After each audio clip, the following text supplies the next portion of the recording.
샬롬. 오늘은 요한계시록 풀스토리 5번째 시간입니다. 요한계시록으로는 요한계시록 7장 첫 번째 시간이며, 오늘은 14만 4천에 대하여 말씀을 드리려고 합니다.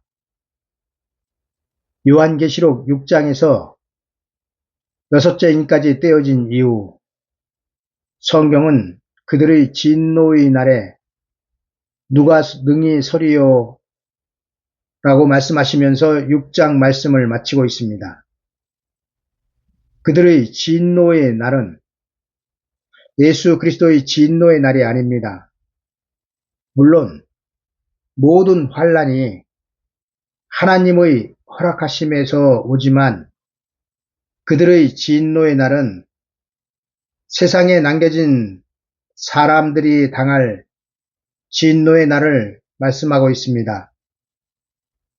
예수 그리스도께서 공중으로 오시기 전 이 땅의 교회는 알곡과 쭉정이로 나눠질 것입니다. 그리고 쭉정이들과 세상 사람들이 당하는 환난이 그들의 진노의 날입니다. 쭉정이는 세상 사람들이 아닙니다. 쭉정이는 교회 추수 때 알곡이 되지 못한 곡식에서 나오고 있습니다. 쭉정이는 나더러 주여 주여 하는 자들이며, 쭉정이는 미련한 처녀들입니다. 이 쭉정이들과 예수 그리스도를 믿지 않고 있던 세상 사람들이 함께 같은 환난을 당하게 되는데, 이것이 그들의 진노의 날이 되는 것입니다. 그들의 진노의 날은 둘째 인을 떼실 때 등장하는 붉은 말탄자가 나올 때입니다. 붉은 말탄자는 바다에서 올라오는 7머리 10뿔의 짐승 중 8번째 왕으로 이 세상 나라를 자신의 이름으로 42달 동안 통치할 것입니다. 그 통치의 기간 동안 누가 능히 살 수 있겠느냐는 말씀이 요한계시록 6장 17절의 그들의 진노의 큰 날이 이르렀으니 누가 능히 서리요 하더라의 말씀인 것입니다. 진노의 큰 날은 14만 4천이 교회의 복음을 전하여 은혜시대 교회된 성도들이 알곡과 쭉정이로 나눠지고, 알곡들이 하나님의 예비하신 예비처로 들어간 후 세상 나라가 개국 이래로 없던 환난, 창세 이래로 없던 환난으로 들어가는 그 때가 진노의 큰 날이 될 것입니다. 이날에 누가 그 짐승의 이름 아래에서 살아남을 수 있겠습니까?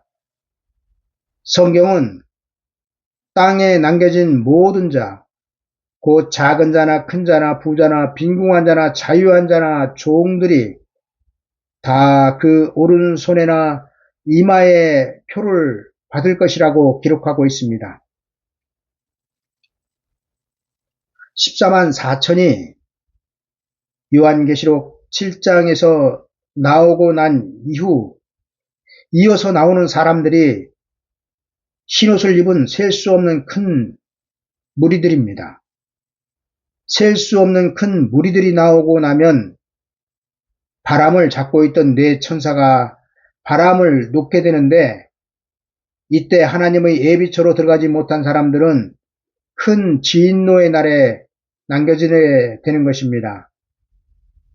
하나님의 백성들이, 그러니까 은혜시대 예수 그리스도를 믿고 있던 교회가 알곡과 쭉정이로 14만 4천에 의하여 갈라지고 나면 알곡들은 하나님의 예비하신 예비처로 들어가고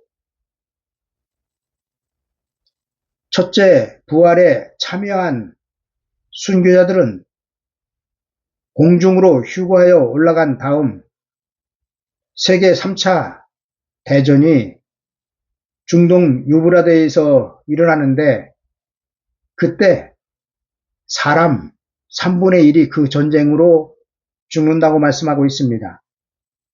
그리고 비록 이 전쟁에서 살아남는다 하여도 곧 이어서 등장할 666 이름을 가진 통치자에 의하여 그 살아남은 사람들은 짐승표를 받고 42달 동안 짐승의 세계에서 짐승에게 경배하며 그렇게 지내다가 예수 그리스도께서 지상 재림하시면 그들은 산채로 지옥불로 들어가게 될 것입니다. 요한계시록 7장은 요한계시록에서도 가장 중요한 장입니다. 저한테 누가 요한계시록에서 가장 중요한 것이 어디냐고 물으신다면 저는 주저없이 요한계시록 7장과 11장을 말씀드릴 것입니다. 왜냐하면 이 두 장 속에는 예수 그리스도의 재림 앞에 하나님의 백성들이 받을 구원이 다 기록되어 있기 때문입니다. 예수 그리스도께서 공중으로 재림을 하신들, 휴거가 있은들, 예수 그리스도의 나라가 이루어진들, 내가 구원을 받지 못한다면 이러한 일들은 전부 다 나와 상관이 없는 일들이 아니겠습니까? 내가 구원을 받아야 신랑을 영접할 수 있는 것이며 내가 구원을 받아야 예수 그리스도의 왕국에 들어갈 수 있는 것이 아니겠습니까? 요한계시록 7장과 11장은 예수 그리스도의 재림 때까지 내가 살고 있다면, 그러니까 살아있다면 반드시 내가 받을 구원과 직접적으로 연결되고 있기 때문에 그 어떤 말씀보다 중요하다는 것입니다. 예수 그리스도의 재림의 때와 시기가 언제부터 시작될지 아무도 모르기 때문에 예수 그리스도의 재림이 내 생애에 있을지 아니면 내가 죽고 난 다음에 있을지는 모르지만 재림하시는 예수 그리스도를 맞이하기 위해서는 깨어있어 하나님의 나팔 소리를 들어야 합니다. 요한계시록 7장으로 들어가기 전에 먼저 여러분들에게 14만 4천에 대한 말씀을 정리하여 드리는 이유는 14만 4천에 대한 말들이 하도 많고 이단들이 14만 4천을 분탕질하고 있기 때문입니다. 기독교인이라면 대부분 14만 4천에 대하여 들어보셨을 것입니다. 14만 4천이 이렇게 널리 알려진 것은 분명하게 신천지에서 열일을 하였기 때문입니다. 그렇다고 제가 신천지를 옹호하는 것은 아닙니다. 14만 4천이 하나님께 얼마나 중요한 사람들인지 자세한 말씀은 차차 드리겠지만 대충 말씀을 드리자면 14만 4천은 하나님의 입맞은 종들입니다. 14만 4천은 추수꾼들입니다. 14만 4천은 예수 그리스도의 재림의 길을 예비할 사람들입니다. 14만 4천은 하나님의 구원의 역사를, 그러니까 하나님의 구원의 전 역사를 마무리 지을 사람들입니다. 하나님께 이렇게 중요한 14만 4천을 마귀는 이단 신천지를 통하여 분탕질을 하였지만 오히려 그 결과는 많은 사람들이 14만 4천에 대하여 관심을 갖게 되었다는 것입니다. 14만 4천 하면 신천지가 떠오르지만 그로 인하여 많은 교회에서 14만 4천에 대하여 가르치고 또 교인들도 14만 4천이 도대체 어떤 사람들인지 관심을 갖게 되었다는 것입니다.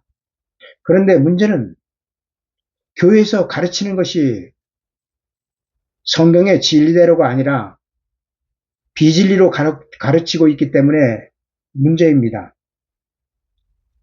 신천지는 그렇다 하더라도 교회만큼은 14만 4천에 대하여 바르게 전하여야 하는데 정통이라고 하는 지금 교회에서 전하는 14만 4천은 무엇입니까? 14만 4천은 유대인이라는 것입니다. 교회에서 가르치는 것이 14만 4천은 유대인, 그러니까 아브라함의 혈통적인 유대인들이라고 가르치고 있다는 것입니다. 교회가 휴거한 다음 세상에 남아서 유대인들을 회개시켜 믿게 하는 사람들이 14만 4천이라는 것입니다. 그 자신들은 휴거한 다음 예수 그리스도를 믿지 않고 있던 유대인들을 이삭 죽기 하듯이 14만 4천을 보내서 구원받게 하신다는 것이 현재 교회에서 가르치고 있는 14만 4천에 대한 해석입니다. 여러분들도 혹시 이렇게 14만 4천을 믿고 계십니까? 유대인들이라고 믿고 계십니까? 제가 교회에서 가르치고 있는 14만 4천에 대하여 다는 알지 못하지만 만약 14만 4천을 유대인들로 믿고 또 예수 그리스도를 믿지 않는 유대인들을 하나님께서 어떻게 하시든 구원하시기 위하여 이스라엘 각 지파 중에서 14만 4천을 택하여 보내실 것이라고 믿고 있다면 저는 단호하게 말씀을 드립니다. 그 믿음은 신천지와 다를 바 없다고 말입니다. 14만 4천에 대해서는 이단뿐만 아니라 은혜시대 교회에서도 바른 해석을 하고 바른 믿음을 갖기가 힘듭니다. 왜냐하면 14만 4천에 대하여 바른 해석을 하기 위해서는 목사들이 그 자신들이 사명은 끝나고 맡고 있는 양들에게 당신들은 이제 14만 4천에게로 가야 구원을 받을 수 있다고 가르쳐야 하기 때문입니다. 장차 14만 4천이 나오면 은혜시대 종인 목사들이 그 기득권을 내려놓고 목사들조차도 14만 4천에게 가서 새로운 구원을 받아야 하는데 이러한 진리를 가르치기가 쉽겠습니까? 예수 그리스도의 초림 앞에서 율법의 기득권자들이 누구였습니까? 제사장이나 장로, 율법사, 서기관, 바리새인들이었습니다.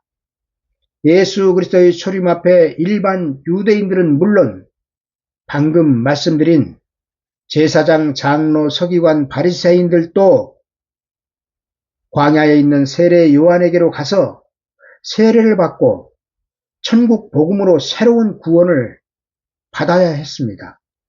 그래야 천국 가는 구원을 받을 수 있는 것이 아니겠습니까? 율법으로는 천국을 가지 못하는데 율법을 붙들고 있으면 되겠습니까?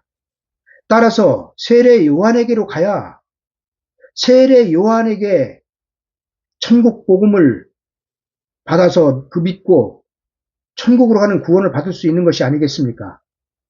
세례 요한이 회개하라 천국이 가까이 왔느니라 전한 것은 천국에 들어가려면 율법에서 돌이켜 천국 복음을 믿으라는 것입니다.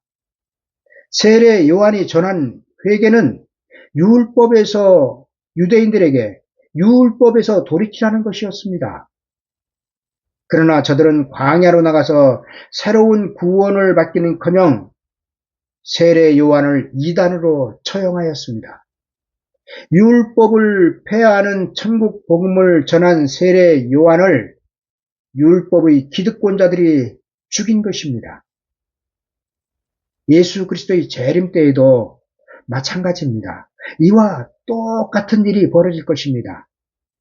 은혜시대 목사나 장로, 권사, 안수 집사, 일반 집사, 직분이 많기도 합니다만 직분 없는 성도들 모든 하나님의 백성이라고 하는 사람들은 전부 다 14만 4천에게로 가서 새로운 구원을 받아야 합니다.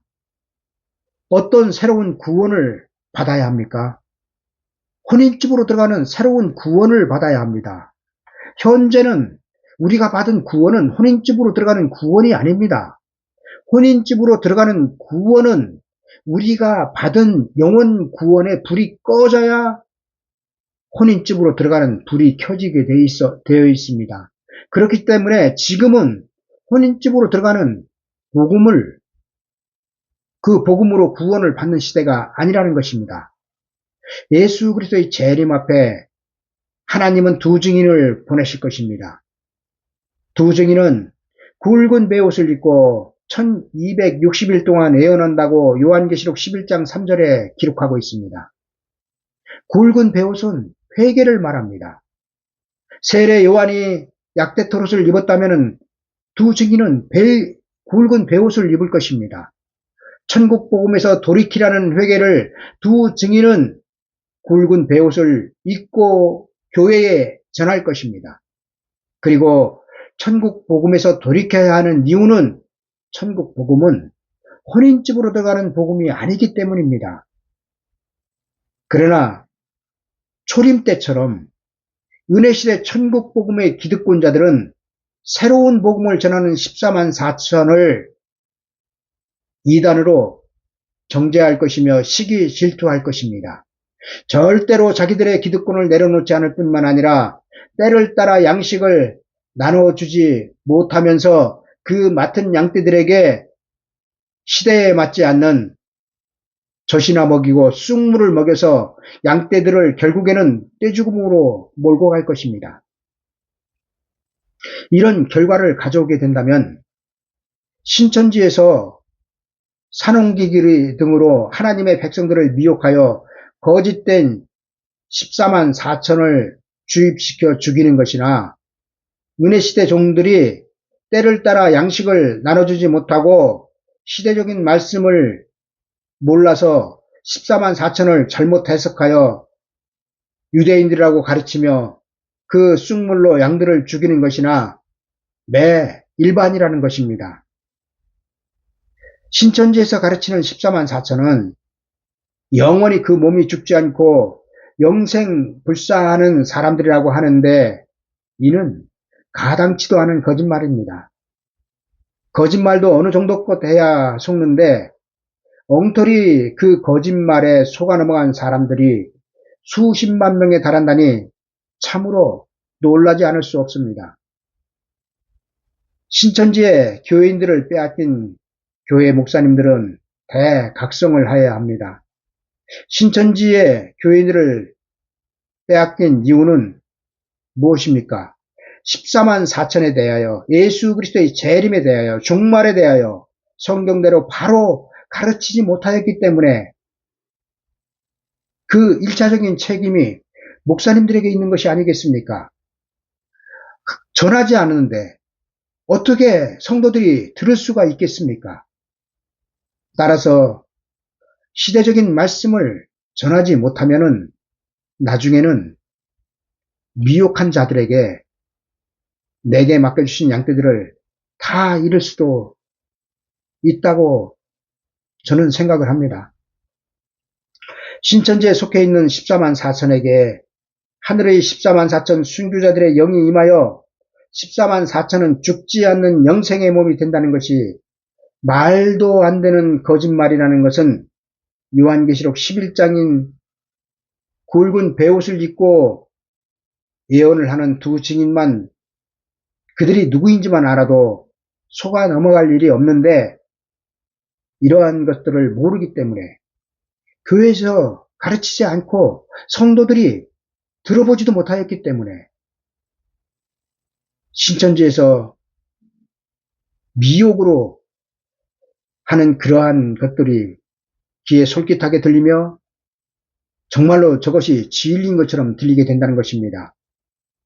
신천지의 말대로라면 14만 4천은 몸 따로 영 따로 따로따로 한 사람에게 들어가는 것이 아니겠습니까? 이 땅의 살아있는 사람의 몸에 자신과는 다른 순교자의 영이 들어온다고 생각을 해보십시오. 그 사람의 정체성이 어떻게 되겠습니까? 그러나 신천지보다 이렇게 전하는 신천지보다 더 큰 문제는 현재 우리가 속해 있는 교회의 14만 4천에 대한 해석이란 말입니다. 많은 교회들이 14만 4천은 유대인들이며 자신들은 휴거한 다음, 그러니까 예수 그리스도를 영접하여 공중으로 휴거한 다음 세상에 남아 믿지 않는 유대인들을 전도하여 마지막 때 이삭 죽기 구원을 하는 사람들이 14만 4천이라는 것입니다. 지금 교회에서 가르치는 것이 그렇다는 것입니다. 교회는 공중으로 휴거하여 공중에서 예수 그리스도와 함께 혼인잔치를 하는 동안 이 땅에서는 14만 4천에 의하여 유대인들의 구원이 이루어진다는 것입니다. 그러나 이러한 가르침은 인자의 때 양잿물이 될 것입니다. 사람이 양잿물을 먹으면 어떻게 됩니까? 죽습니다. 14만 4천이 유대인들이라고 믿고 있으면 인자의 때에는 죽을 것입니다. 죽는다는 것입니다. 14만 4천은 예수 그리스도를 믿고 있는 유대인들로 예수 그리스도의 재림 때 예수 그리스도를 믿지 않는 유대인들을 전도하기 위하여 보내심을 받는 사람들이라고 하는 것이나 신천지에서 14만 4천은 영생불사하는 사람들이라고 하는 것이나 둘 다 도찐 개찐 거기서 거기란 말입니다. 신천지 편을 드는 것은 아니지만 14만 4천을 유대인이라고 하는 사람들이 신천지를 가리켜 이단이라고 하는 것을 보면 참 아이러니하기도 합니다. 왜냐하면 신천지에서 14만 4천은 죽음이 없는 영생불사하는 사람들이라는 것이나 은혜시대 교회가 14만 4천은 유대인들이라고 가르치는 것이나 둘 다 구원에 이르지 못할 미혹이기는 매 한 가지이기 때문입니다. 신천지가 왜 이단 사입이며 거짓말을 하는 집단이 되었습니까? 성경대로 성경을 해석하지 않고 자의대로 자기네들 멋대로 해석하여 그것이 진짜인 것처럼 사람들을 속이고 있기 때문에 이단 사이비가 아니겠습니까? 그렇다면 일반 교회들이 성경을 잘못 해석하여 가르치는 것은 어떻습니까? 이는 괜찮을 것 같습니까? 신천지의 죄는 무겁고 일반 교회에서 잘못 가르쳐 마지막 때 구원을 받지 못하게 하는 것은 그 죄가 가볍겠습니까? 하나님 보시기에는 둘 다 똑같습니다. 현재 신천지는 드러난 이단 집단이고 일반 교회 그러니까 요한계시록을 잘못 해석하여 가르치는 그 교회들은 드러나지 않은 이단 미혹자들일 뿐 결과는 동일하게 나타날 것입니다. 예수 그리스도의 재림 때 있을 징조도 중요하며 예수 그리스도의 공중 재림이 언제 있을 것인지도 중요하며 휴거가 언제 있을 것인지도 중요하고 또 누가 휴거할 것인지 누가 세상에 남겨질 것인지도 매우 중요한 일입니다. 그러나 이것보다 더 중요한 것이 있습니다. 재림의 징조보다 재림의 시기보다 휴거의 시기보다 휴거의 대상이 누구인지보다 더 중요한 것이 무엇입니까? 바로 14만 4천에 대한 성경의 증거입니다. 요한계시록에서 14만 4천에 관한 것보다 더 중요한 것이 없다는 것은 14만 4천은 예수 그리스도의 재림 앞에 하나님의 백성들의 구원과 직접적으로 연관이 있기 때문입니다. 만약 여러분들이 14만 4천은 유대인들이라는 설교를 들으셨고 또 그렇게 알고 있다면 더욱 제가 드리는 말씀을 잘 들어보셔야 합니다. 14만 4천은 누구입니까? 하나님의 종들입니다. 하나님의 어떤 종들입니까? 하나님의 입맞은 종들입니다. 이들이 어디로부터 왔습니까? 이스라엘 12지파에서 골고루 12,000명씩 나왔습니다. 자, 여기까지는 누구나 성경을 읽음으로 알 수 있는 말씀들입니다. 그렇다면 제가 질문을 드리겠습니다. 왜 하나님은 하나님의 종을 입맞은 종이라고 하셨을까요? 두 번째로 이스라엘 지파는 아브라함의 혈통에 의한 12지파를 말하는 것일까요? 제가 여러분들에게 이 두 가지 질문을 드리는 것입니다. 이 두 가지를 안다면 14만 4천이 누구인지 자연스럽게 알게 될 것이기 때문입니다. 첫 번째로 왜 하나님은 하나님의 종을 입맞은 종이라고 구분하셨을까요? 그냥 내 종, 그냥 하나님의 종이라고 하실 수 있으셨을 텐데 하나님은 왜 이들에게만 입맞은 종이라는 수식어를 붙여주셨을까요? 하나님의 종에는 은혜시대 종이 있고 환난시대 종이 있습니다.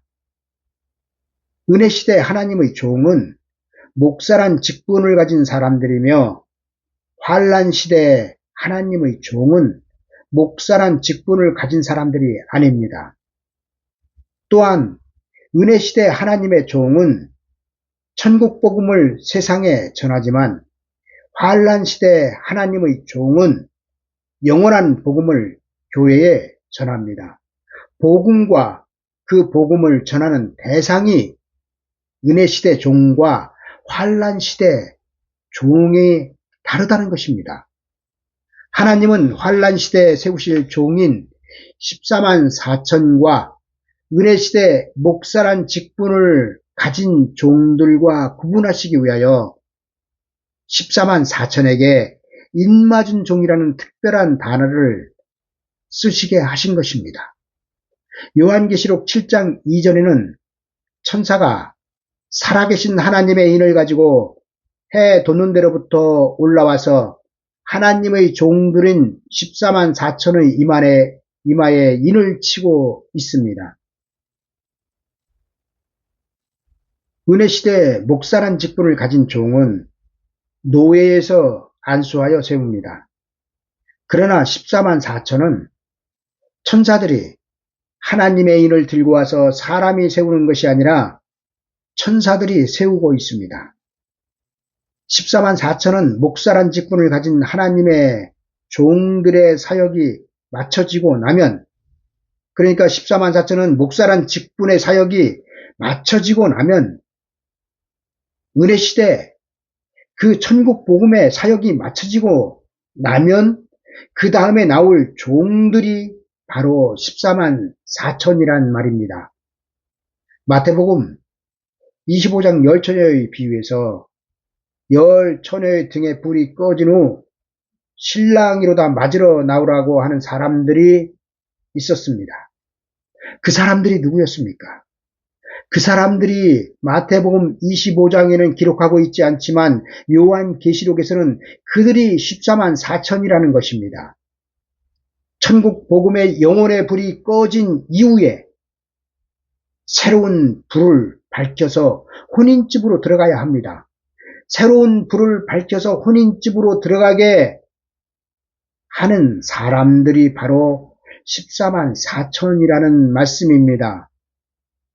여러분, 복음에는 영혼을 구원하는 천국 복음이 있고 육체를 구원하게 될 영원한 복음이 있습니다. 이렇게 복음이 두 개라는 것을 여러분 들어보셨습니까? 아마도 모르긴 몰라도 대부분이 들어보지 못하셨을 것입니다. 왜냐하면 현재 우리가 영혼 구원을 받더라도 천국 복음으로 영혼 구원을 받고 있지 않습니까? 그런데도 우리의 영혼이 구원을 받아 낙원으로 가고 있는데도 우리의 육체는 구원을 받지 못하고 있습니다. 우리의 육체는 아직까지 죄로부터 해방을 받지 못하였다는 것입니다. 왜 그렇습니까? 예수 그리스도의 재림이 남아있기 때문에 그렇습니다. 예수 그리스도의 재림 앞에 육체를 구원할 복음이 성경에 기록되고 있기 때문에 그렇다는 것입니다. 육체를 구원할 복음이 무엇입니까? 바로 요한계시록입니다. 요한계시록으로 우리의 구원이 이루어질 때는 지금은 사망 안으로 들어가는 그 육체가 죄로부터 사함을 받고 영혼 육체가 온전하게 구원을 받게 될 것입니다. 그리하여 혼인집으로 들어가는 것입니다. 그리하여 왕국으로 들어가는 것입니다. 천국 복음은 초림하신 예수 그리스도를 영접하는 복음이고, 영원한 복음은 재림하실 예수 그리스도를 영접할 복음입니다. 이 두 복음을 합하여 마지막 때 받아야 영혼 육체가 구원을 받게 된다는 것입니다. 여러분, 왜 요한계시록에 영원한 복음을 기록하고 있겠습니까? 쓸데없이 기록한 것이 아니지 않습니까? 성경의 그 지면을 채우기 위하여 기록된 것이 아니지 않습니까? 천국 복음이 있다면 영원한 복음이 있습니다. 천국 복음이 초림하신 예수 그리스도를 영접하는 복음이라면 재림하시는 신랑 되신 예수 그리스도를 영접하는 복음은 영원한 복음이라는 것입니다. 그런데 문제는 여러분들은 초림하신 예수 그리스도를 영접한 것으로 모든 구원이 끝난 것처럼 믿고 있다는 것입니다. 천국 복음으로 신랑도 영접하고, 천국 복음으로 휴거도 하고, 천국 복음으로 예수 그리스도의 왕국도 들어가고, 천국 복음으로 육체도 구원받고, 천국 복음으로 천국도 가고, 천국 복음이 만사 형통입니다. 만능 열쇠예요. 여러분, 절대로 그렇지 않습니다. 천국 복음은 영혼 구원의 복음이며, 영혼을 구원받아서 낙원으로 갔다가 마지막 때 첫째 부활과 둘째 부활에 참여하여 그 부활을 해야 부활한 몸으로 예수 그리스도의 나라나 천국으로 들어갈 것이 아닙니까? 천국 복음은 부활하여야 하나님의 나라에 들어갈 수 있는 복음이지만, 영원한 복음은 부활 없이 변화를 받아서 영과 혼과 육체가 호련히 변화를 받아서 산채로 구원을 받는 것이 영원한 복음입니다. 이 영원한 복음으로 구원을 받을 때가 언제입니까? 신랑이로다 맞으러 나오라 소리가 들릴 때입니다. 예수 그리스도께서 공중 재림하실 때란 말입니다. 천국 복음으로 모든 것이 이루어진다고 믿고 있다가는 예수 그리스도의 재림 앞에 다 죽습니다. 구원받지 못합니다. 왜냐하면 천국 복음은 영혼 구원으로 끝나기 때문입니다. 천국 복음은 신랑이로다 맞으러 나오라는 소리가 들리면 폐하여질 것입니다. 재림하시는 예수 그리스도를 영접하기 위해서는 구원에 이르는 진리가 바뀌어야 합니다. 열 처녀의 등에 불이 꺼졌지 않습니까? 예수 그리스도의 초림 때를 보면 모르시겠습니까? 예수 그리스도의 초림 때 성전도 있었고 율법도 있었고 제사장도 있었습니다. 이러한 것들은 사람이 만들어 놓은 것이 아닙니다. 여러분들이 잘 아시지 않습니까? 이런 것들을 사람들이 만들어 놓았습니까? 하나님께서 지시하셨습니다. 하나님께서 그렇게 만들라고 지시하신 것이 아닙니까? 율법은 하나님이 직접 손가락으로 쓰셔서 모세에게 주셨고, 십계명을 율법은 직접 모세에게 전달하신 그 하나님의 법이 아닙니까? 율법도 하나님이 주신 것이고, 성전도 하나님께서 도면을 주셔서 그대로 지은 것이고, 그리고 제사장도 하나님께서 지시하신 대로 세우셨고, 제사에 관한 법도 하나님께서 말씀하신 그대로 시행하였습니다. 그런데 왜 하나님은 세례 요한을 성전에 세우시지 않고 광야에 세우셨을까요? 세례 요한은 왜 하나님의 백성들에게 회개하라고 하였을까요? 유대인들은 세례 요한이 아니어도 이미 하나님의 백성이었습니다. 그런 그들을 초림하신 예수 그리스도께서 그냥 구원하시면 되는 것이 아니었나요? 그냥 구원하시면 되는 게 아니었습니까? 왜 그냥 구원하시지 않으셨습니까? 왜 세례 요한을 보내셨을까요? 그들에게 말입니다. 여러분, 하나님께서 세례 요한을 하나님의 백성이었던 유대인들에게 보내신 것은 율법으로는 초림하신 예수 그리스도를 영접할 수 없었기 때문에 세례 요한을 당시 하나님의 백성들에게 보내셨던 것입니다. 세례 요한을 통하여 새로운 구원을 받으라는 것이었습니다. 유대인들에게. 그리고 마지막 때도 마찬가지입니다.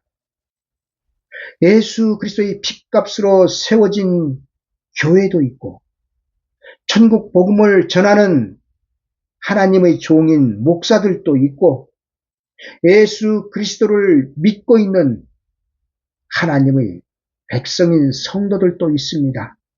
그런데 왜 하나님은 교회를 추수하는 것이며 교회를 알곡과 쭉정이로 나누시는 것일까요? 초림하신 예수 그리스도를 믿고 있는 성도들은 하나님의 백성들인데, 그 하나님의 백성들을 재림하시는 예수 그리스도가 그냥 전부 다 구원하시면 되는 것 아닙니까? 그러면 되지 않는 이유라도 있습니까? 무엇 때문에 하나님은 곡식된 성도들을 알곡과 쭉정이로 나누시는 것일까요? 하나님은 무엇 때문에 신랑을 맞이하러 나간 그 백성들을 슬기로운 처녀와 미련한 처녀로 나누시고, 슬기로운 처녀들만 혼인집으로 들어가게 하셨을까요? 여러분, 그 이유는 조금 전에도 말씀을 드렸지만 영혼 구원과 육체의 구원으로 나눠져 있기 때문입니다. 예수 그리스도의 재림 때 육체의 구원을 받지 못하면 지금 영혼 구원을 받지 못한 세상 사람들과 똑같은 입장이 된다는 것입니다. 여러분, 초림 때 율법으로 초림하신 예수 그리스도를 영접할 수 없었다면 재림 때에는 천국 복음으로 재림하시는 예수 그리스도를 영접할 수 없다는 것을 반드시 기억하셔야 합니다. 그렇기 때문에 하나님은 요한계시록을 그 종들에게 주시기 위하여 기록하게 하셨으며 14만 4천을 세우시고 또 두 증인을 통하여 1260일 동안 신랑을 영접할 복음인 요한계시록을 교회에 예언하게 하시는 것입니다. 14만 4천은 세상의 복음을 전하는 사람들이 아닙니다. 바로 여러분들에게, 예수 그리스도를 믿고 있는 여러분들에게, 영혼 구원을 받아 낙원으로 가기로 예정되어 있는 여러분들에게 영원한 복음을 전할 사람들이 14만 4천인 것입니다. 여러분, 영혼 구원을 하는 천국 복음은 예수 그리스도의 재림 앞에 14만 4천이 영원한 복음을 전하면 폐하여질 것입니다. 그리고 그 이유는 천국 복음으로는 재림하시는 예수 그리스도를 영접할 수 없기 때문입니다. 그런데 이를 교회들이 모르고 있기 때문에 자신들은 14만 4천이 요한계시록의 말씀을 예언하기 전에 휴거한다는 헛소리를 하고 있으며 14만 4천이 유대인이라는 정말로 기가 막힐 가당치도 않은 말들로 성도들을 가리키고 있습니다. 여러분, 휴거할 진리가 없는데, 육체를 구원받을 진리가 없는데 어떻게 여러분들은 구원받겠다는 것입니까? 진리가 있어야 구원을 받을 것이 아니겠습니까?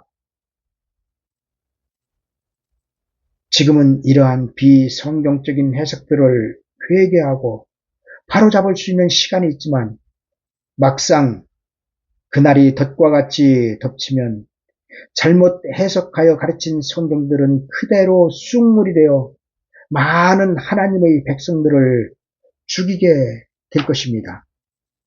그렇기 때문에 야고보는 예수 그리스도의 재림 앞에서 사역할 하나님의 종들에게 이렇게 말씀하고 있습니다.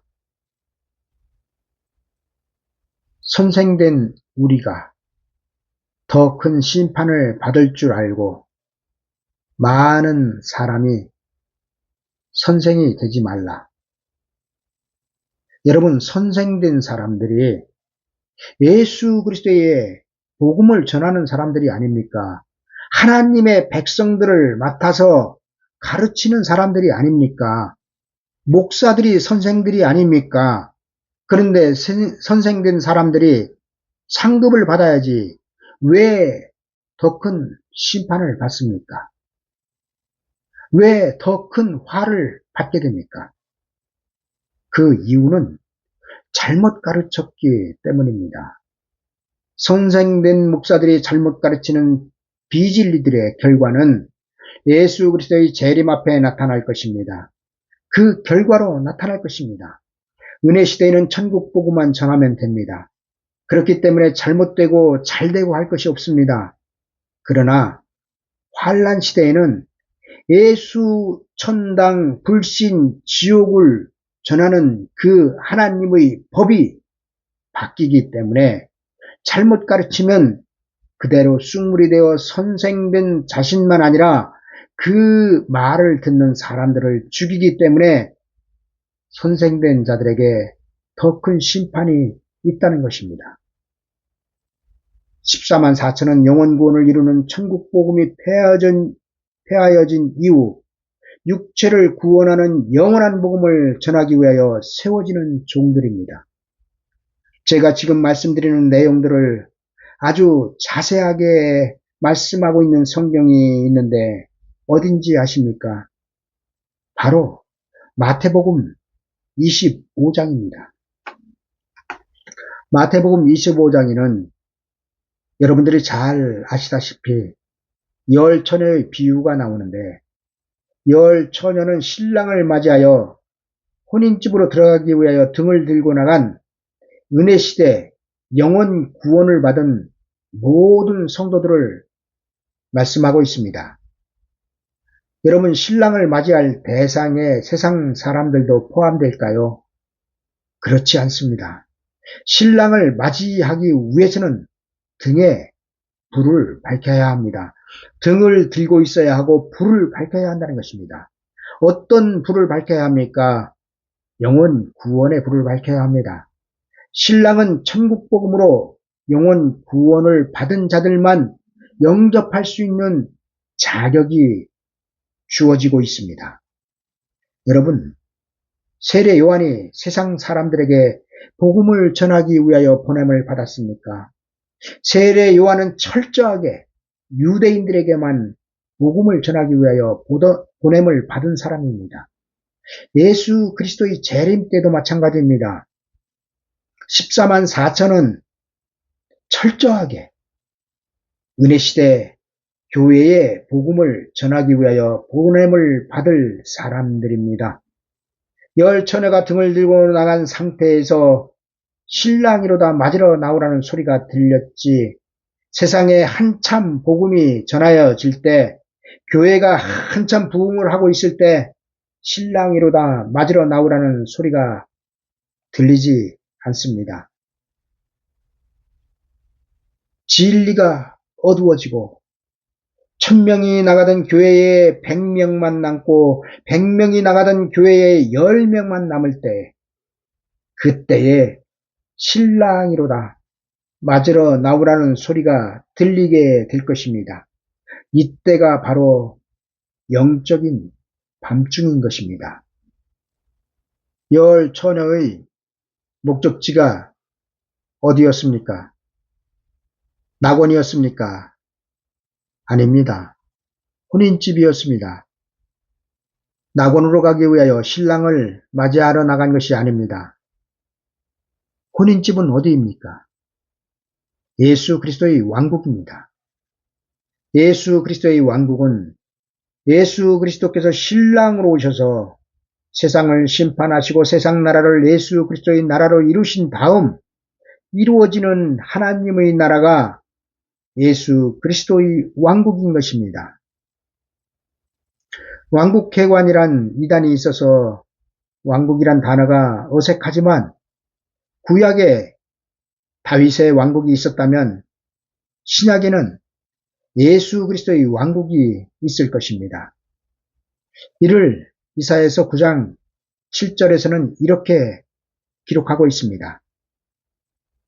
그 정사와 평강의 더함이 무궁하며 또 다윗의 위에 앉아서 그 나라를 굳게 세우고 자금 이후 영원토록 공평과 정의로 그것을 보존하실 것이라. 만군의 여호와의 열심히 이를 이루시리라. 다윗의 위에 앉아서 그 나라를 굳게 세우신다는 말씀은 구약 다윗의 왕국은 신약 예수 그리스도의 왕국의 예표가 된다는 것입니다. 구약 하나님의 백성들이 종살이를 하던 애굽에서 출애굽하여 하나님의 약속의 땅에 들어가 이룬 것이 무엇이었습니까? 젖과 꿀이 흐르는 가나안 땅에 들어가 이룬 것이 무엇이었습니까? 다윗의 왕국이었습니다. 신약 하나님의 백성들이 세상에서 종살이를 하다가 세상에서 예수 그리스도를 믿고 출애굽하여 하나님의 약속의 땅에 들어가 이룰 것이 무엇입니까? 우리가 하나님의 약속의 땅에 들어가 이룰 것이 무엇이냐고 묻는 것입니다. 예수 그리스도의 왕국입니다. 예수 그리스도의 왕국은 하나님께서 태초에 천지를 창조하신 목적이 되고 있습니다. 에덴 동산이 회복되는 것이 예수 그리스도의 나라가 이 땅 가운데 이루어지는 것이 아니겠습니까? 예수 그리스도의 왕국인 천년왕국이 지나고 나면 태초에 하나님께서 창조하셨던 천지는 먼지처럼 사라지게 될 것입니다. 요한계시록 21장 1절에는 또 내가 새하늘과 새 땅을 보니 처음 하늘과 처음 땅이 없어졌고 바다도 다시 있지 않더라고 기록하고 있습니다. 이렇게 되기 전 예수 그리스도의 왕국이 이 땅 가운데 먼저 이루어질 것입니다. 그리고 이 왕국을 이루기 위하여 만군의 여호와의 열심히 이를 이루시겠다고 하나님께서 약속을 하고 계신 것입니다. 여러분, 구약의 끝이 다윗의 왕국이었다면 신약의 끝은 예수 그리스도의 왕국이 되는 것입니다. 요한이 보고 기록한 이 말씀은 천년왕국의 천년이 지난 다음 처음 하늘과 처음 땅이 없어졌다는 것입니다. 처음 하늘과 처음 땅은 창세기 1장 1절에서 기록하고 있는 태초에 하나님이 천지를 창조하시니라의 그 처음 하늘과 처음 땅이 아니겠습니까? 그 태초에 창조하셨던 처음 하늘과 처음 땅이 천년 왕국의 천년의 기간이 지난 다음 없어지는 것입니다. 그리고 요한은 바다도 다시 있지 않더라 기록하고 있습니다. 바다는 세상을 비유하고 있습니다. 바다도 다시 있지 않더라는 처음 하늘과 처음 땅이 없어지면 세상도 같이 없어진다는 것입니다. 여러분, 예수 그리스도의 왕국을 이룰 영원한 복음을 전하는 사람들이 누구라고 말씀을 드렸습니까? 14만 4천이라고 말씀을 드렸습니다.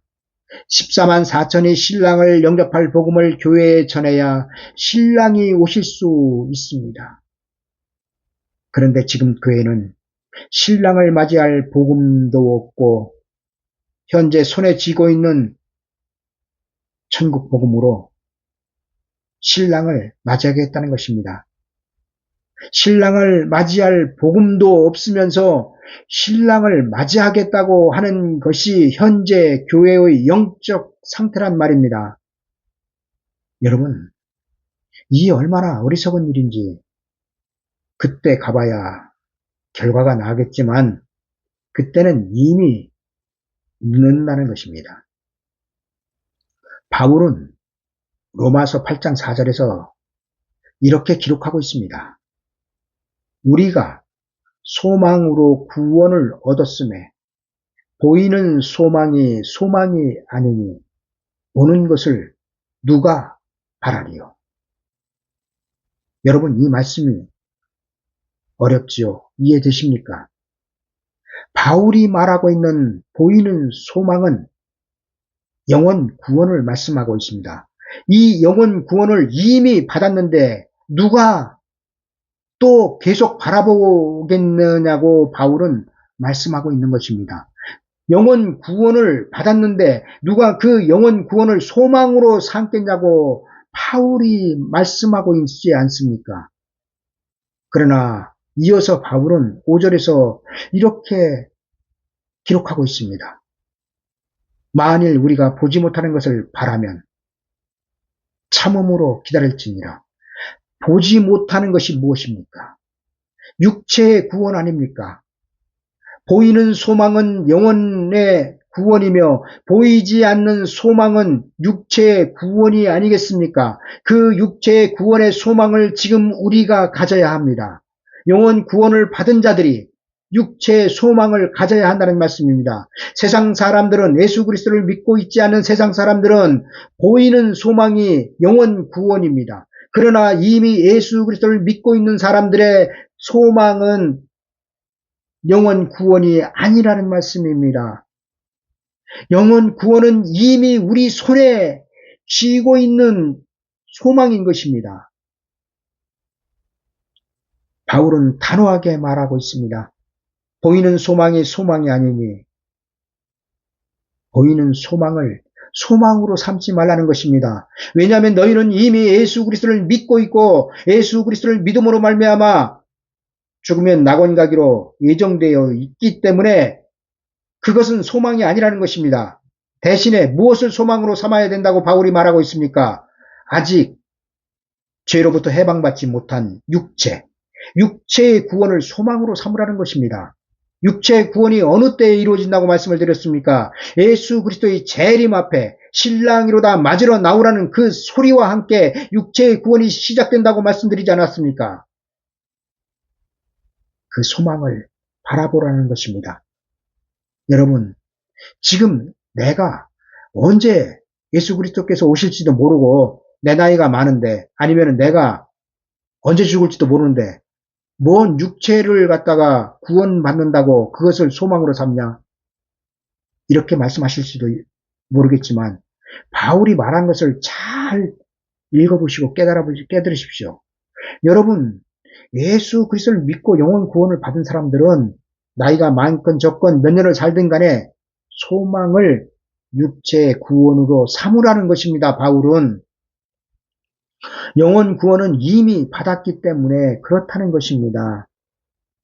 14만 4천이 육체의 구원을 받을 복음을 전하기 전에는 예수 그리스도는 재림하실 수 없습니다.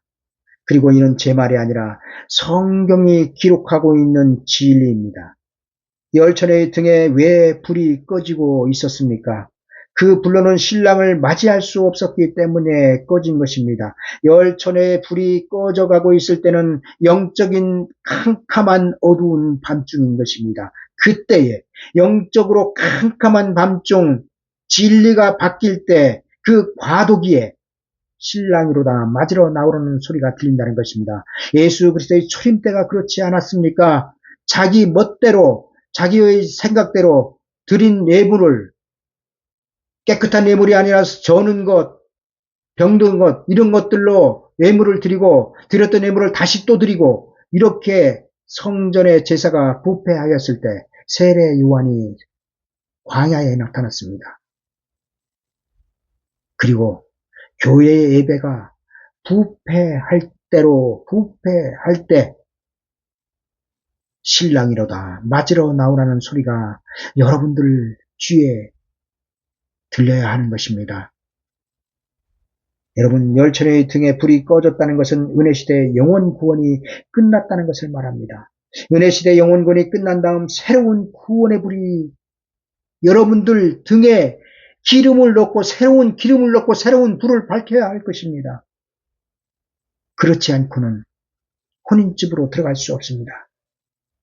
새로운 기름으로 새로운 불을 밝혀야 신랑을 맞이하여 혼인집으로 들어가게 될 것입니다. 여러분, 열처의 등에 불이 꺼진 것은 영혼 구원에 불이 꺼진 것이라는 것을 반드시 기억하시고 이해하셔야 합니다. 영혼 구원의 불이 꺼져야 새로운 구원의 불을 밝힐 수 있습니다. 현재 우리가 받은 영혼 구원은 신랑이로다 맞으러 나오라는 소리와 함께 꺼질 것입니다. 폐하여질 것입니다. 천국 복음이 폐하여진다는 것입니다. 우리가 받은 영혼 구원이 폐하여진다는 것이 아니고 천국 복음이 폐하여질 것입니다. 천국 복음이 폐하여지면은 세상 사람들은 더 이상 구원을 받지 못하는 것입니다. 그대로 보존되었다가 산채로 지옥 가게 되는 것입니다. 여러분, 교회는 신랑을 맞이할 새로운 복음으로 혼인집으로 들어가게 될 것입니다. 열처녀가 쿨쿨 자고 있을 그 밤중에 신랑이로다 맞으러 나오라고 자고 있는 열처녀들에게 알려주는 사람들이 누구라고 말씀을 드렸습니까? 천사들일까요? 천사들은 예수 그리스도의 재림에 관여할 수 없습니다. 구원은 예수 그리스도와 땅에서 구원을 받은 사람들 간의 1대1의 관계입니다. 따라서 신랑이로다 맞으러 나오라고 알려주는 그 사람들은 사람이어야 합니다. 하나님의 종이어야 합니다. 하나님의 인맞은 종이어야 합니다. 그 인맞은 종이 누구입니까? 14만 4천입니다. 14만 4천이 열처녀인 은혜시대 교회들에게 신랑이로다 맞으러 나오라고 하는 것은 요한계시록의 말씀으로 육체의 구원을 받으라는 말씀인 것입니다. 이렇게 될 때가 곧 우리 눈앞에 다가오고 있습니다. 예수 그리스도의 초림 때에는 회개하라 천국이 가까이 왔느니라가 구원에 이르는 진리였습니다. 그리고 인자의 때에는 신랑이로다 맞으러 나오라는 소리가 구원에 이르는 진리의 소리가 될 것입니다. 여러분, 제가 지금 드리는 말씀은 요한계시록이 기록하고 있는 가장 중요한 말씀들입니다. 팩트입니다. 요한계시록에서 기록하고 있는 가장 중요한 팩트를 지금 말씀드린 것입니다.